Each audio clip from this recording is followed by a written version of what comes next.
and welcome to my kitchen. Now, I have been running my wheels off today. One of my stops was the Farm Fresh Market. I needed some butter beans, and I ended up getting butter beans and baby green lima beans and black-eyed peas. They sell their beans in bulk, dried beans in bulk, in just old-timey baskets with the burlap on them and big old scoop. It's great. Anyway, while I was there, I was just looking around, and they had green tomatoes. I said, well, there's fried green tomatoes in my future today. So that's what I'm going to make for you. This is just how I make them. Everybody makes them different, but this is how I've always made them, and I think they're good. I'm also going to make what we call onion peel sauce. You know, the sauce that you get when you get those blooming onions? Well, you can make it as point friendly as you want, depending on the mayonnaise. I'm using my favorite Duke's. You will see that. And it's a little point heavy, but I have enough points left for the day to make up to have some sauce with my fried tomatoes in real oil. So I'm not spraying the pan. I'm cooking them the way you're supposed to. Well, here in the South, let's just say that. What was I going to tell you? Oh, I'll probably say it in the video too, but the sauce is supposed to have horseradish sauce in it, and I didn't have any, so I substituted Texas Pete, and it works. So let's just turn around and fry up some green tomatoes.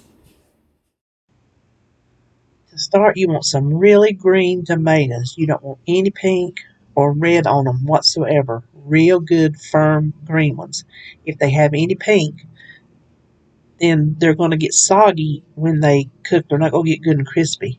Now, if you can tell the way I'm cutting that core out, if you've never dealt with a green tomato, they are firm and kind of like an apple, I guess. So cut the little end piece off, and this here is about as thick as you want to cut it. Any thicker, and they're not going to get done before they start to get too dark on the outside. We'll go ahead and cut all these up. I saved this, didn't save it, but I have this here to show you. I didn't see any of the red or pink on the outside, so I'm just going to save that one to the side and just eat it like it is. I don't mind the tartness of it, the crunchiness of it. What I have here is a half a cup of self-rising cornmeal mix. That's how much I'm starting with for these two tomatoes.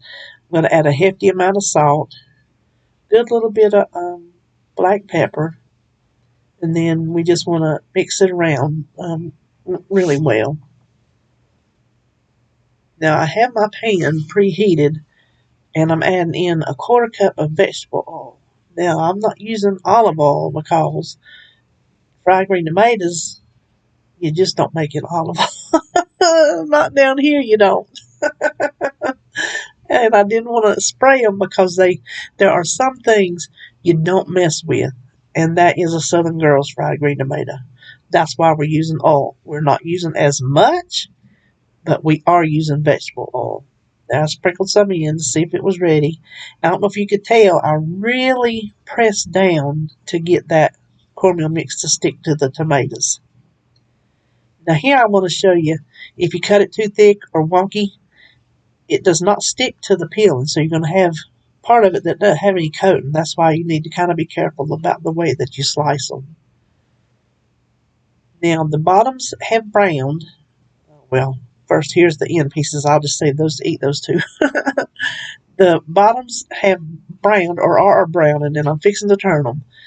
Some are browner than others, but while there's still oil in the pan, I want to get the other side coated because I don't want to cook them in a dry pan. They're not going to fry. They're just going to burn the cornmeal.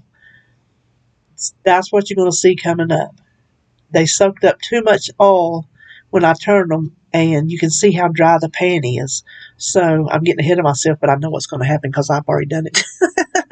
I added in about an eighth a cup more of vegetable oil, so you can see how the pan is dry. You don't want that because it's going to burn the bottoms.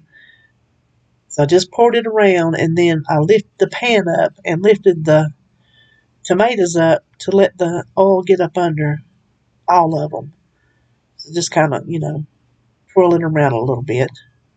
Then we're going to fry them on both sides. You can flip them back and forth until they are nice and brown and tender. That takes probably 15-20 minutes. So here you see, as per usual, some get a little bit darker than others, but just put them to drain on some paper towels. Here they are, and I'm serving it with onion petal sauce. Recipe will be on my website. You just mix it up. I didn't think there was any need to show you how to stir up. It's just mayonnaise, ketchup, and horseradish, just different little things. So I'm drizzling that on there. Now, I'm going to tell you, the old South, the way I was raised, you don't put nothing on your fried green tomatoes. You just eat them. So we'll call this the New South way. I had it at a restaurant once, and I think they called theirs remoulade sauce or something like that. And, oh boy, it was good. So I'm like, well, I think that'll be good with my onion petal sauce, which is the sauce that you eat when you get a blooming onion. It's that type of sauce. So, now, if you have never tried a fried green tomato, you can see how tender it is when it gets cooked up. It's still got that little brightness of the green, but it's tempered down by the cooking. And the crispy on the outside, they're just absolutely delicious. Give them a try, and I'll see you on my next video.